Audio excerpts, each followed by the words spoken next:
warahmatullahi wabarakatuh. Waalaikumsalam warahmatullahi wabarakatuh. Alhamdulillah kita panjatkan puji dan syukur kehadiran Allah Ta'ala, karena pada hari ini hari Jumat tanggal 21 Oktober 2022 kita dapat berkumpul untuk acara diseminasi pemahaman dan pengalaman budaya positif di sekolah. Perkenalkan, saya moderator Ibu Neni Sulistiani dari TK Budi Asih 1 Majalengka. Yang terhormat Ibu Kepala TK Budi Asih beserta guru-guru, marilah kita buka acara pembukaan diseminasi pemahaman dan pengalaman budaya positif di sekolah dengan 1. Pembukaan, 2. Acara inti, 3. Penutup. Acara kita buka dengan bersama-sama mengucapkan basmalah. Bismillahirrahmanirrahim. Acara selanjutnya yaitu acara inti. Untuk itu kami persilahkan kepada Ibu Pipit Fitriana sebagai pembawa acara. Dipersilahkan. Pembawa materi. Bismillahirrahmanirrahim. Alhamdulillahilladzi arsala rasulahu bil huda wa dinil haq liyudhhirahu 'ala dini kulli wa law kariha al musyrikun. Asyhadu an la ilaha illallah wa asyhadu anna Muhammadan abduhu wa rasuluhu.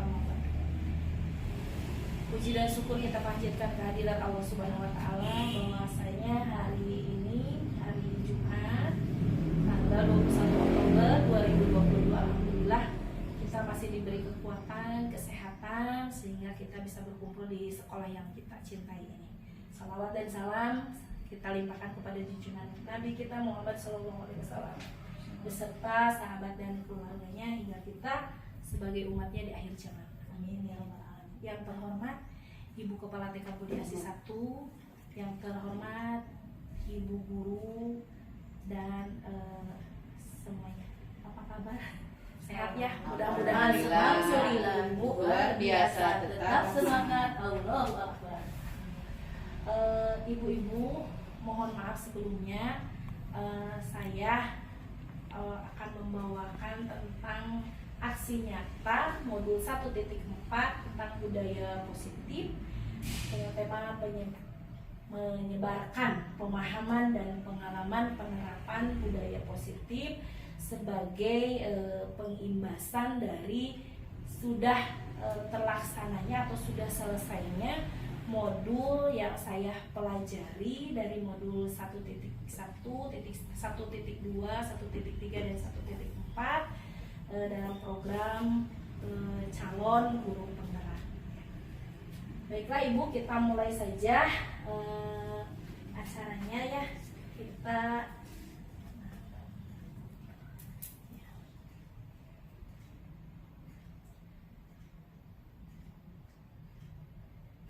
Sebelumnya saya ucapkan selamat datang kepada para guru hebat. Mari kita belajar bersama, berkolaborasi, saling mendukung demi terwujudnya disiplin positif di sekolah kita tercinta yaitu TK Budi Asih 1 Majalengka.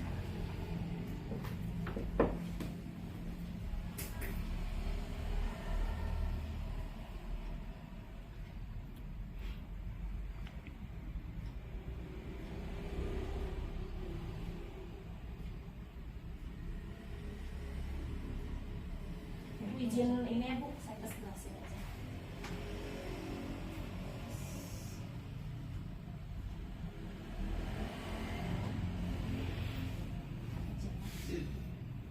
Nah, Ibu, konsep utama di modul budaya positif ini adalah satu ya Bu, adanya perubahan paradigma belajar. Seperti yang kita ketahui Ibu, bahwa sekarang itu sedang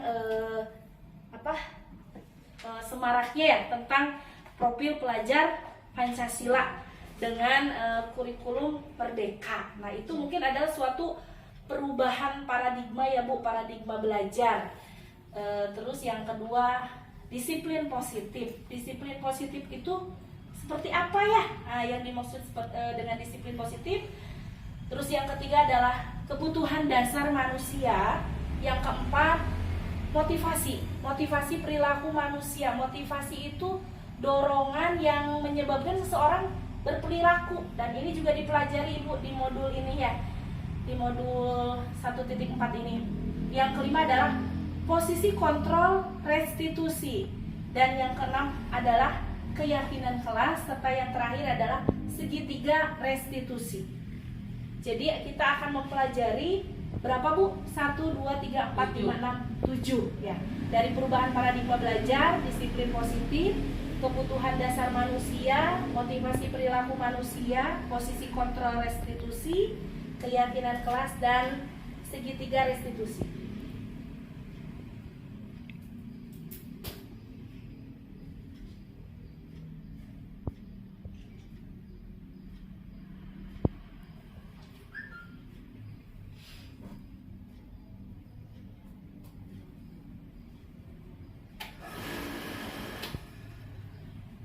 Kelihatan Bu? Nah, kelihatan.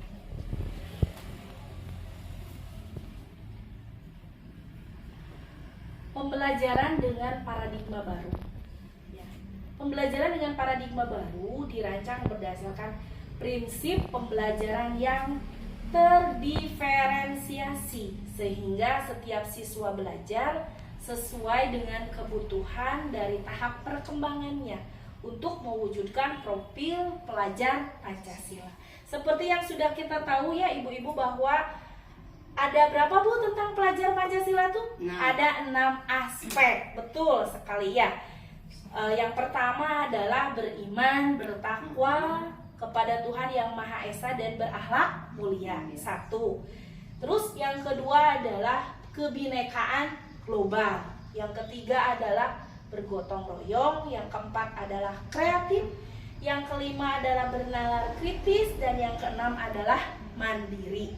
Nah, mudah-mudahan semua sudah ingat ya, dan sudah tahu bahwa profil Pancasila itu adalah mencakup yang keenam aspek ini. Lanjut, di sini ada disiplin positif. Disiplin adalah melakukan sesuatu untuk mendapatkan kepatuhan. Betul nggak Bu? Ya, karena disiplin itu adalah pertamanya mungkin ada suatu paksaan karena untuk mematuhi suatu aturan. Ya, seperti menurut KHD, Ki Hajar Dewantara juga menyatakan bahwa di mana ada kemerdekaan, disitulah harus ada disiplin yang kuat. Sungguh pun disiplin itu bersifat self-disiplin, yaitu kita sendiri yang mewajibkan kita untuk sekeras-kerasnya, tetapi itu sama saja. Sebab jikalau kita tidak melakukan self-disiplin, wajiblah penguasa lain mendisiplinkan kita. Jadi artinya, disiplin itu memang disiplin positif, harus dari kita, harus keinginan dari dalam. Artinya keinginan intrinsik yang dari sendiri, yang lahir dari dalam diri kita sendiri. Tapi kalaupun misalnya keinginan dari sendiri itu belum ada, jadi wajiblah ada seseorang atau lembaga yang mengharuskan kita untuk disiplin. Nah, itu berarti adalah karena kita disiplin karena dari luar, itu termasuk disiplin ekstrinsik, dari pengaruh luar. Nah, seperti itu ya. Sebagai pendidik, tujuan kita adalah menciptakan anak-anak yang memiliki disiplin diri, sehingga mereka bisa berperilaku dengan mengacu pada nilai-nilai kebajikan universal, memiliki motivasi intrinsik bukan ekstrinsik. Jadi kita mengharapkan bahwa anak didik kita, mereka itu benar-benar melakukan atas kesadaran sendiri, bukan karena keinginan sendiri, betul. Bukan karena bahwa takutlah sama kita sebagai guru, atau misalnya ingin mendapatkan piala, atau ingin mendapatkan nilai, seperti itu ya. Nah, lanjut. Ini tentang kebutuhan dasar. Ada kebutuhan dasar itu ada 5 ya ibu-ibu. Kebutuhan dasar manusia yang sifatnya umum. Apa saja? 1, bertahan hidup. Karena memang pada dasarnya manusia itu membutuhkannya, betul, seleksi alam. Bagaimana dia menjalani kehidupan ini sampai akhirnya dia bisa bertahan hidup. Satu. Yang kedua, kasih sayang dan rasa diterima. Ini juga sangat penting, kebutuhan dasar, karena ini peringkat kedua dari kebutuhan dasar manusia. Mendapat kasih sayang berarti ya? Ya, entah itu kita mendapatkan kasih sayang atau kita memberikan kasih sayang dan rasa diterima oleh golongan lingkungan. Jadi hal-hal itu memang fitrah ya, naluri dari manusia ingin diakui seperti itu. Yang ketiga adalah kekuasaan. Begitupun dengan kekuasaan. Sifat manusia itu kan ingin aku terlihat. Nah, di sini ada ingin aku, ini aku loh gitu. Aku yang bisa ini, aku yang dapat itu, seperti itu. Yang keempat adalah kebebasan. Semua manusia juga pada dasarnya mereka tidak mau terikat dengan aturan. Mereka ingin bebas. Dalam artian ingin apapun yang aku lakukan ya aku gitu, tanpa adanya aturan, tanpa adanya tekanan. Dan yang kelima adalah kesenangan.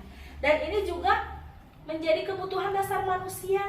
Karena memang kesenangan atau hal-hal yang menyenangkan itu adalah sesuatu yang sangat dibutuhkan gitu ya untuk kita sebagai manusia.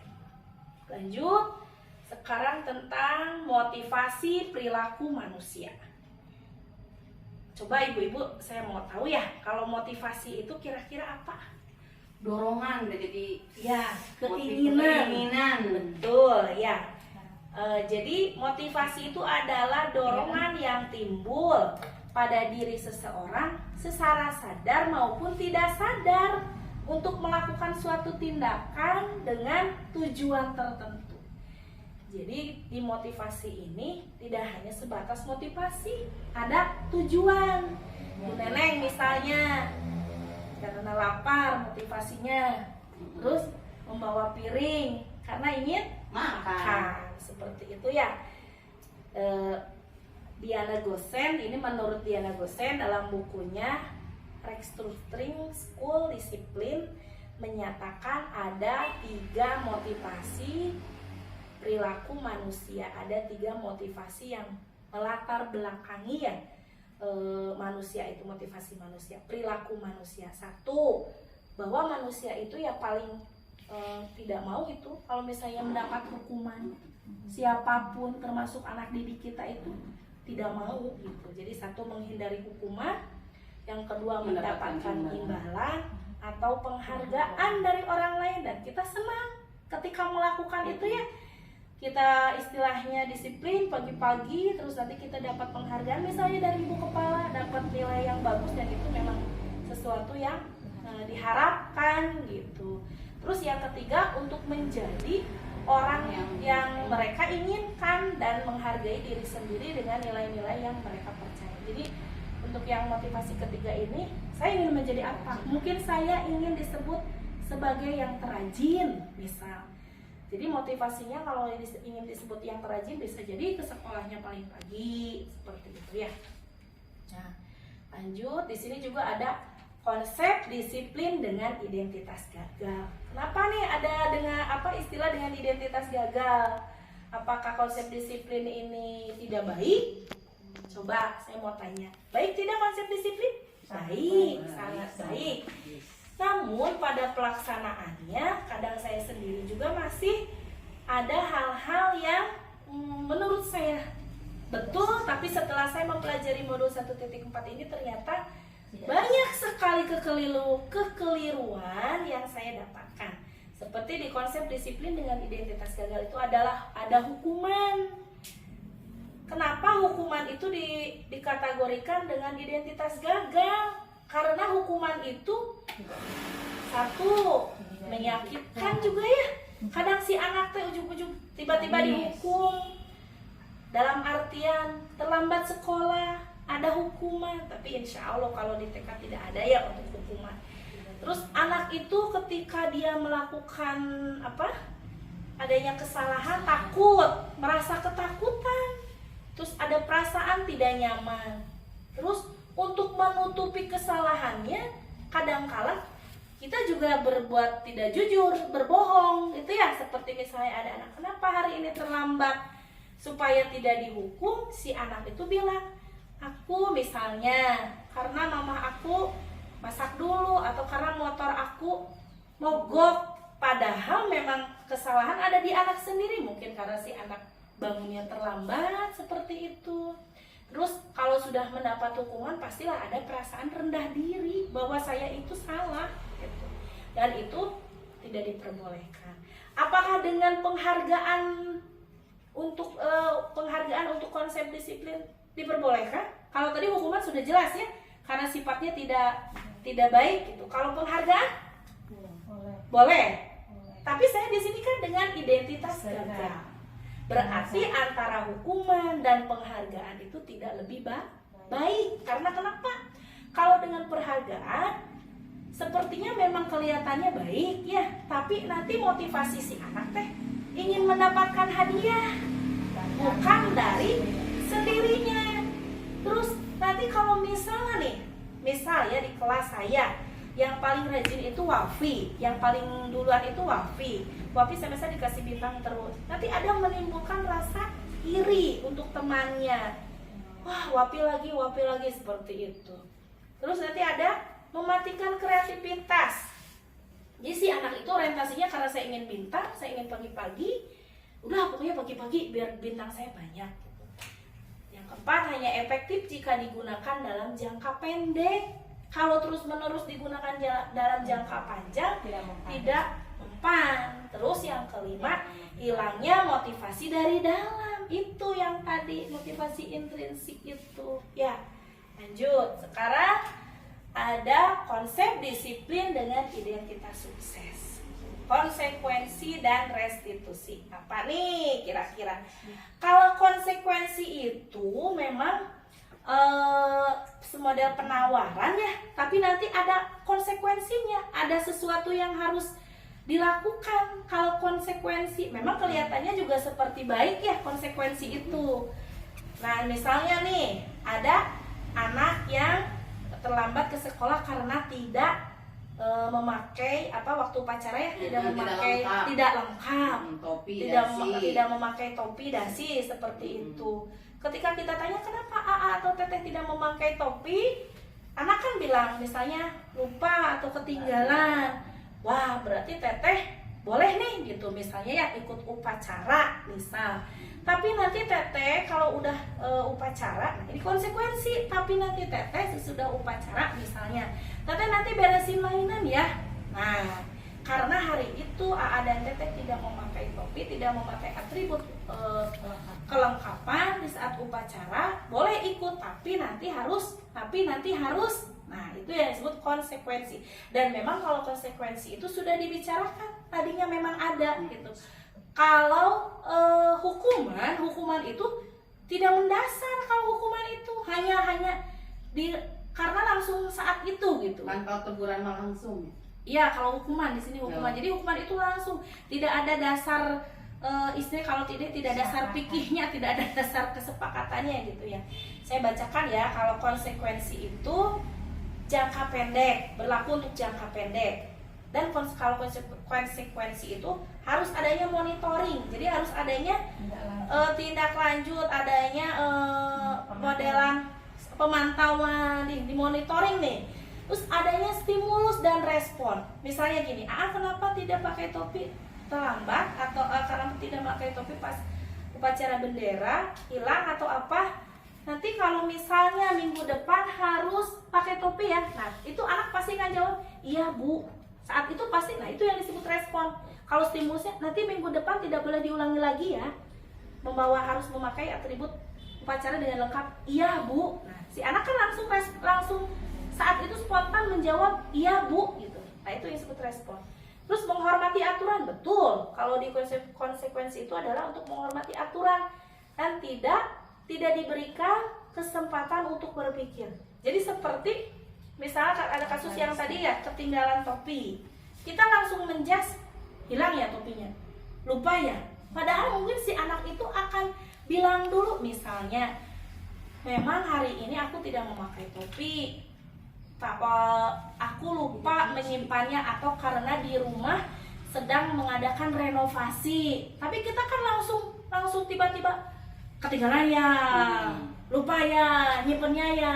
Nah, itu di konsekuensi. Kalau beralih ke restitusi, nah fokus pada pemecahan. Konsekuensi baik, tapi di sini ada yang lebih baik, yaitu restitusi. Nah, mencakup fokus pada pemecahan masalah dalam jangka panjang. Terus kesepakatan dibuat oleh murid. Kalau konsekuensi mah dibuat oleh guru. Murid belajar bertanggung jawab. Terus mendorong disiplin positif. Kalau di konsekuensi ada stimulus dan respon. Kalau di restitusi ada teori kontrol. Nah, di sini bedanya. Jadi kalau teori kontrol itu lebih ke diri kita yang melakukan, ya.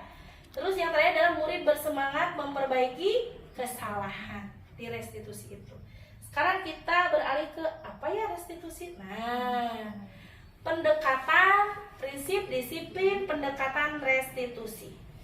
Restitusi itu adalah proses menciptakan kondisi bagi murid untuk memperbaiki kesalahan mereka sehingga mereka bisa kembali pada kelompok mereka dengan karakter yang lebih kuat. Ini menurut dosen ya di bukunya tahun 2004. Ya. Ciri-ciri restitusi. Jadi 1. Belajar dari kesalahan. 2. Memperbaiki hubungan. Seperti tadi ketika anak tidak membawa topi, lupa waktu upacara, dia akan belajar ke sana bahwa minggu depan saya tidak akan lupa lagi. Memperbaiki hubungan, dia juga akan berusaha untuk nanti besok minggu depan aku tidak ini, karena nanti aku kalau misalnya ketemu lagi sama ibu guru, kalau misalnya aku kenal lagi di tidak pakai ini, pasti ibu guru akan gimana. Nah, jadi dia untuk mawas diri gitu, untuk tidak melakukan lagi. Iya, terus di restitusi ini berupa penawaran bukan paksaan. Jadi kalau seperti tadi, kenapa nggak bawa topi? Kita dengarkan dulu. Dia kan ingin mengutarakan dulu. Jadi jangan langsung lupa ya, tinggalannya. Biarkan si anak dulu untuk bercerita, untuk menceritakan bahwa apa sesungguhnya yang menjadi alasan. Kadang kita suka langsung, kamu mah teledor. Nah, seperti itu. Terus mencari tahu kebutuhan dasar yang mendasarinya. Penguatan dan fokus pada solusi kalau di restitusi. Yang keempat, mencari tahu kebutuhan dasar yang mendasarinya. Mungkin si anak itu tidak memakai topi. Kira-kira tadi kan kebutuhan dasar itu ada 5 ya. Untuk kesenangan, terus untuk kekuasaan. Mungkin si anak itu merasa mungkin ketika sudah potong rambut, nanti takut nih rambutnya goyang lagi, udah digolep rusak gitu. Mungkin itu ada motivasi lain ketika si anak tidak membawa topi itu, banyak hal gitu. Nah, kita harus tahu nih kira-kira si anak itu apa nih kebutuhan dasarnya sampai dia melakukan itu gitu. Terus fokus pada karakter. Jadi kita bukan fokus pada kesalahan bahwa si anak itu tidak memakai topi hari itu, tapi karakternya harus dibentuk itu. Anak ini kira-kira jujur nggak tentang kenapa dia tidak membawa topinya itu, karena kenapa gitu, seperti itu.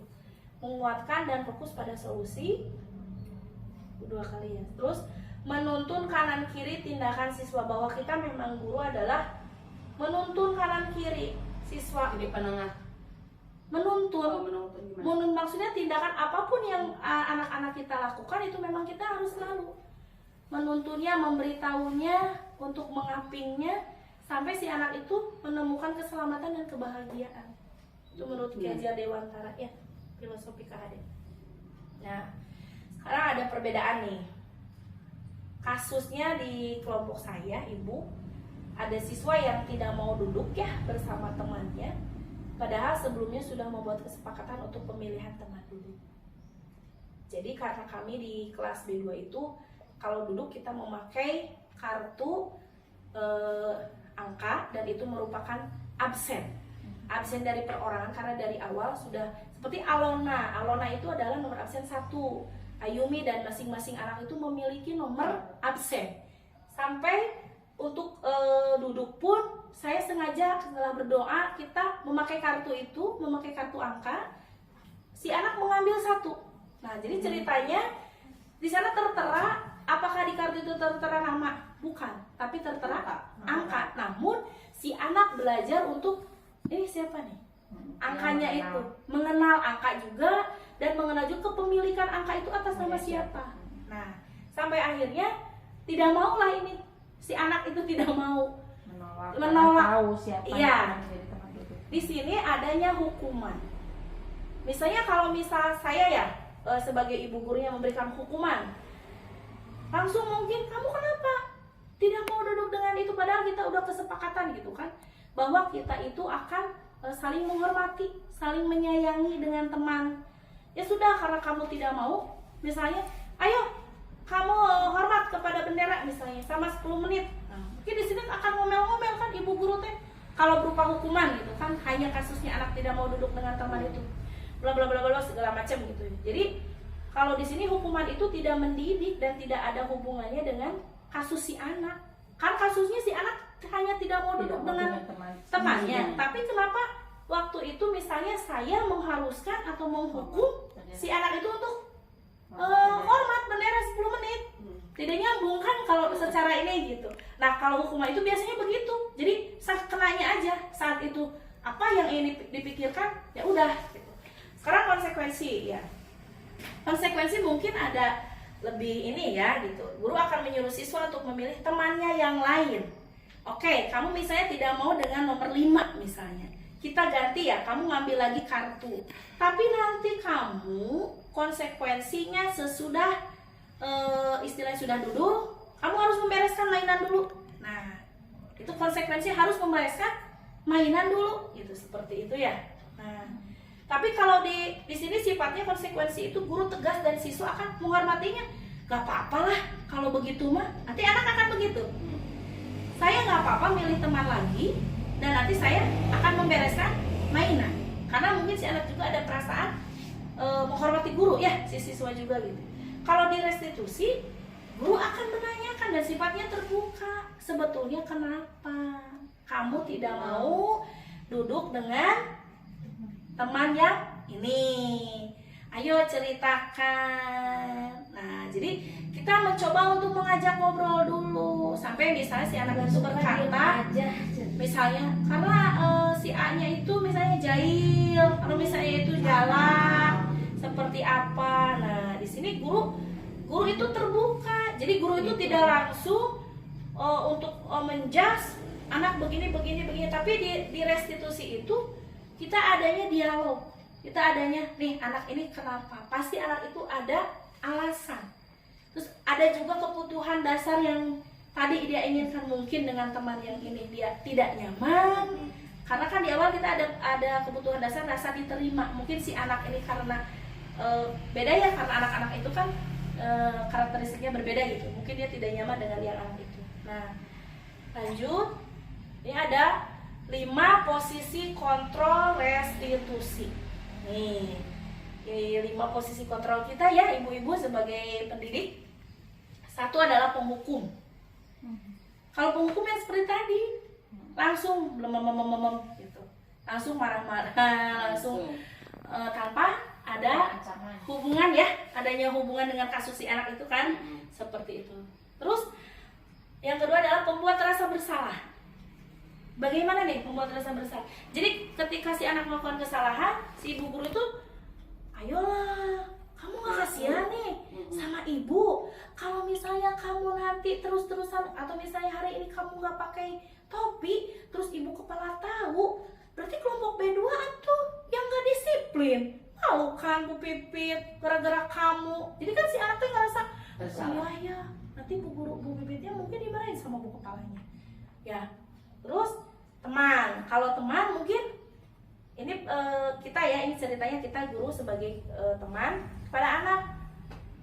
Besok kamu jangan lupa lagi ya, aku percaya gitu. Misalnya gitu ya, aku percaya besok kamu tidak akan mengulanginya lagi. Ayo gitu ya. Pokoknya aku percaya minggu depan kamu pasti atribut untuk upacaranya lengkap, topi, dasinya ada ya. Sebagai pemantau sebagai pemantau sama ya, ini diliatin apa di tanya-tanya. Dan memang pemantau ini jujur ya, saya mau nanya ibu-ibu ini kira-kira di mana nih? Ada posisi di penghukum, pembuat rasa bersalah, teman atau pemantau? Baru sampai sini nih. Pembuat rasa bersalah. Seringnya begitu ya?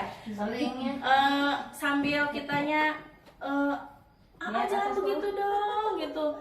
Kenapa begitu? Nanti kan ibu dimarahin begitu ya. Nah, pemantau kurang lebih juga rada seperti penghukum ya. Kalau penghukum mungkin terlalu saklek, terlalu tak gitu ya. Kalau pemantau iya langsung memberikan hukuman juga. Kalau pemantau mungkin agak lebih inilah gitu ya. Terus yang terakhir adalah sebagai manajer. Nah, kalau yang sebagai manajer yang tadi ini restitusi ini, dialog dulu, terbuka dulu, ngobrol dulu, kenapa, apa yang mendasari anak melakukan hal itu. Nah, mudah-mudahan setelah tahu ini kita bisa jadi ke manajer ya Bu Ibu ya. Saya pribadi juga begitu. Nah, di sini contoh penerapan 5 posisi kontrol. Karena ini kasusnya sama ya, tidak memakai atribut lengkap ketika upacara seni. Jadi ketika sebagai penghukum, mungkin kita dengan nada yang keras, patuhi aturan sekolah, kamu berdiri di sana sampai selesai upacara. Mungkin begitu ya, tapi insya Allah di TK tidak ada yang seperti itu. Nah, terus kalau membuat rasa bersalah, berapa kali sih Bu Guru harus bilang begitu ya? Bu Guru kecewa sama kamu. Jadi si anak itu udah lihat Bu Gurunya melas-melas, kata-katanya sangat mengkhawatirkan. Mungkin si anak itu ada perasaan, nanti Bu Gurunya tuh gitu ya, seperti itu. Terus sebagai teman, ayolah Bu Guru, buat Bu Guru bangga, begitu ya. Hari ini gak apa-apa kamu berbuat salah, karena semua orang juga pernah berbuat salah. Besok jangan diulangi lagi ya. Nah, terus pemantau sama tadi ya, kamu tuh sudah melanggar aturan sekolah, berarti kamu tahu dong konsekuensinya. Nah, ini agak mirip-mirip ya kalau pemantau sama penghukum lah gitu seperti itu. Terus kalau manajer, kita tanya dulu, ada dialog dulu. Nah, apakah kamu tahu nih kesalahanmu? Terus keyakinan kelas apa yang telah kamu langgar? Kamu udah tahu nih melanggar keyakinan kelas. Tindakan apa yang akan kamu perbuat untuk memperbaiki kesalahanmu? Nah, memang di sini di manajer itu ada tahapan-tahapannya. Jadi tidak langsung menjas atau menuduh si anak kenapanya gitu. Jadi ada dialog dulu gitu, ada prosesnya seperti itu. Nah, di sini ada keyakinan kelas. Nah, saya mau nanya nih pada ibu-ibu ya, sebagai pertanyaan pemantik nih. Kenapa ibu memakai helm jika berkendaraan roda 2? Kunaon? Pertama, untuk menghindari kecelakaan benturan. Kedua, taat lalu lintas. Betul. Berarti kan intinya ibu itu untuk keselamatan. Betul. Terus yang kedua, kenapa ibu memakai masker jika ingin keluar rumah? Supaya tidak terkontaminasi kan dengan penyakit ya, atau dengan virus. Berarti intinya untuk kesehatan. Yakin ibu itu? Yakin. Nah, sama Bu, di sini juga ada keyakinan kelas. Ya, jadi kenapa sih harus ada keyakinan kelas, tidak peraturan kelas? Kalau atau tata tertib kelas. Jadi kenapa disebut untuk keyakinan kelas? Untuk nanti untuk kedepannya supaya kita ada keyakinan bahwa anak kita nih, seperti kita sedang membicarakan ini ya, maaf ini saya kelompok B2, membuat keyakinan kelas untuk tidak pilih-pilih teman. Jadi ini prosesnya ketika memilih teman setelah berdoa dengan kartu angka itu ya, dengan sesuai nomor absen. Jadi di sini kita ingin menekankan bahwa kita adalah bersahabat. Nah, jadi keyakinan kelasnya adalah bersahabat. Berarti bersahabat itu artinya tidak pilih-pilih teman, bermain teman dengan siapa saja. Ya, ini satu ya. Terus kita juga tadi mencoba untuk membuat poster. Nah, posternya apa? Jadi supaya anak didik kita, karena kita kan di TK ya Bu, kalau di TK itu tulisan belum mungkin. Maksudnya memang ada pra membaca, tapi akan lebih mengena ketika anak langsung digambar. Nah, terus si anak itu bekerja sama nih. Jadi kesepakatan kelas itu dibikin bersama-sama ibu guru dan anak gitu. Ini saya melalui media poster. Ketika di sini ya Bu ya ada gambar burung Garuda. Nah, saya tanya nih, kira-kira apa nih? Kalau ada gambar burung Garuda gitu ya. Dan anak-anak menjawab harus hafal Pancasila katanya. Betul, itu harus hafal Pancasila karena di burung Garuda itu ada lambang-lambang Pancasila ya, untuk sila 1 dan sila 5. Betul, saya tegaskan lagi bahwa AA dan TT bahwa di lambang burung Garuda Pancasila ini adalah tentang kehidupan AA dan TT yang beriman dan bertakwa, terus persaudaraan, gotong royong, musyawarah. AA dan TT itu harus seperti ini, harus menggambarkan bahwa kita adalah anak-anak yang berkepribadian berprofil Pancasila, mencakup ini gitu. Saya ingat mengkaitkannya dengan gambar burung Garuda karena di situ ada Pancasilanya, gitu ya, sila-silanya. Terus di sini juga ada gambar pura ya, kebetulan saya ada anak yang beragama Hindu. Kenapa? Karena untuk membuat keyakinan kelas bahwa orang yang beragama itu harus beribadah. Nah, saya tanya tadi Akari ke Akoma, beribadahkah? Itu harus, karena kita sebagai orang yang beragama, kalau beragama itu berarti harus taat beribadah seperti itu dan lain-lainnya. Dan alhamdulillah anak-anak senang ketika ada yang dia pertama mungkin si AA dan TT menafsirkan sendiri, tidak apa, karena apa yang dia lihat, tapi kita perjelas untuk dibuat kesepakatannya bersama seperti itu ya, keyakinan kelas. Nah, terus ini mungkin saya itu ya ada keyakinan, contoh keyakinan kelas seperti kita sama-sama harus disiplin waktu. Terus ketika ada yang berbicara atau ibu guru sedang berbicara, semuanya diam untuk saling menghormati. Terus selalu berbuat kebaikan. Setelahnya jangan lupa ucapkan terima kasih kalau sudah diberi kebaikan, jazakallah. Terus anak juga AA dan TT kita untuk mandiri, kemandiriannya, bertanggung jawab. Ketika ada temannya yang botol minum ya, kadang kan suka ada anak yang tumpah seperti itu karena tidak kencang si tutupnya. Kita akan mengarahkan AA dan TT itu untuk bertanggung jawab. Ayo teh, AA ambil lapel. Nah, kita periksa tasnya dulu, keluarkan dulu botol minumnya, terus nanti kita untuk bertanggung jawab di lap gitu ya, di pel, untuk percaya diri juga.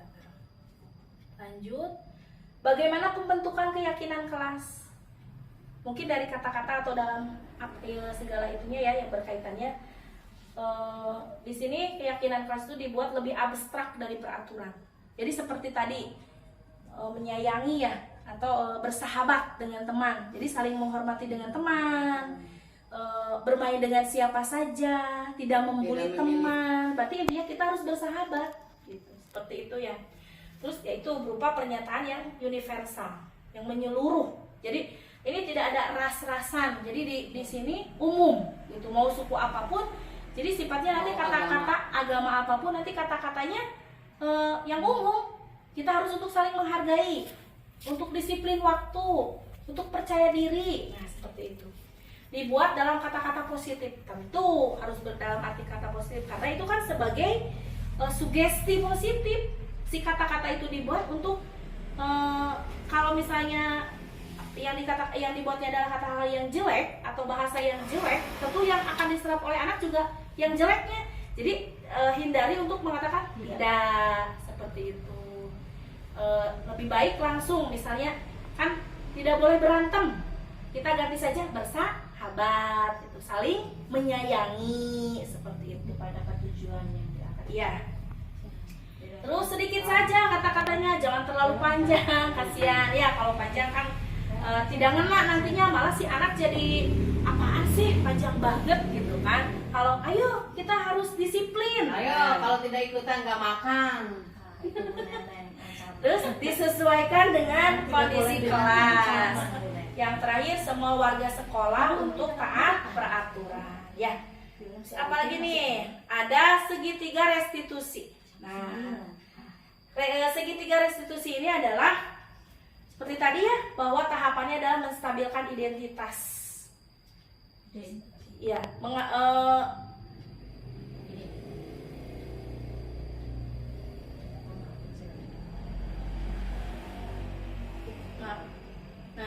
menstabilkan identitas. Kita akan bertanya dulu nih ke anak ketika anak melakukan kesalahan, dan kita akan tidak hanya langsung menjudge bahwa wah kamu salah, tapi nggak apa-apa, setiap orang juga pernah melakukan kesalahan. Jadi si anak itu merasa bahwa bukan aku saja, memaklumi gitu, adanya istilahnya pengertian lah dari ibu gurunya gitu. Terus kamu tuh bukan satu-satunya yang melakukan kesalahan, masih ada kok. Kemarin juga kan yang nggak bawa topi ada si A dan ini. Maksudnya tujuannya bahwa bukan kamu saja yang melakukan kesalahan, tapi ada lagi, gitu. Masih ada ya. Satu, menstabilitas identitas, yang kedua validasi tindakan yang salah. Nah setelah itu ketika si anak tadi seperti tadi tidak membawa topi, kita tanya, kamu tentu punya alasan kan, mengapa, tindakan salahnya apa, tidak membawa topi. Tapi kita tanya, kamu tentu punya alasan mengapa kamu melakukan itu. Terus kita pun, adakah cara yang lebih efektif untuk mendapatkan apa yang kamu butuhkan?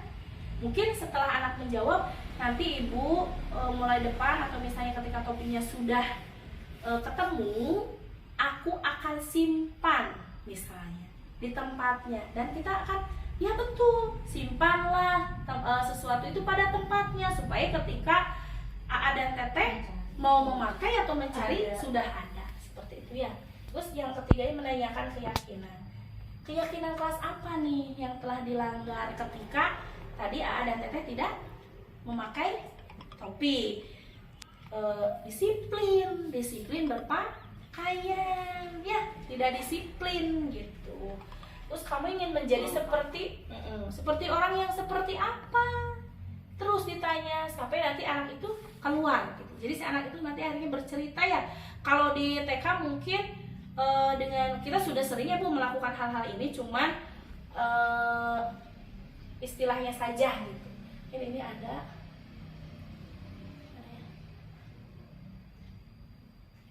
ini contoh kasusnya ya Bu ya. Ini saya di sini ada Abayu, sama ini ada siapa ini teh? Mas Al kemarin ya, Mas Al yang tidak memakai topi dan gunting ini. Enggak, kukunya membersihkan kuku. Ya. Jadi dalam rangka program penerapan disiplin positif, hendaklah guru itu memiliki standar kepribadian, profesional dan sosial yang baik, di mana guru mampu merefleksi posisi kontrolnya saat ini. Bagaimana perjalanannya pada posisi amo atau manajer yang mampu menuntun murid-murid menjadi insan mandiri, merdeka dan bertanggung jawab. Ya, seperti tadi kan bahwa kita ya dari tahapan 5 kontrol itu yang paling bagus itu adalah manajer. Ya, mungkin itu saja yang dapat saya sampaikan. Terima kasih untuk sesi belajar kita hari ini ya. Mudah-mudahan kita dapat menuntun, mendidik anak-anak kita menjadi insan yang berkepribadian dan berkarakter profil pelajar Pancasila. Amin ya rabbal alamin. Terima kasih. Wassalamualaikum warahmatullahi wabarakatuh. Waalaikumsalam.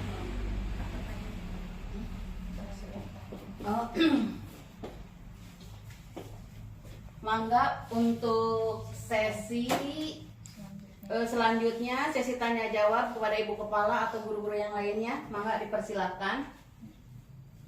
Mungkin Iya, saya mangga Ibu. Bismillahirrahmanirrahim. Assalamualaikum warahmatullahi wabarakatuh. Waalaikumsalam.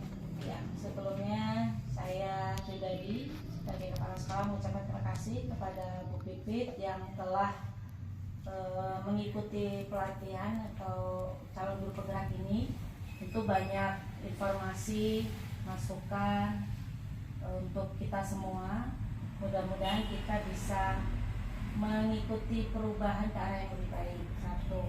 Yang kedua mungkin saya tidak bertanya karena tadi yang disampaikan itu sudah menjadi visi misi TK kita, yaitu terwujudnya warga TK Budi Asih 1 yang sehat, cerdas, dan berakhlak mulia melalui pola disiplin.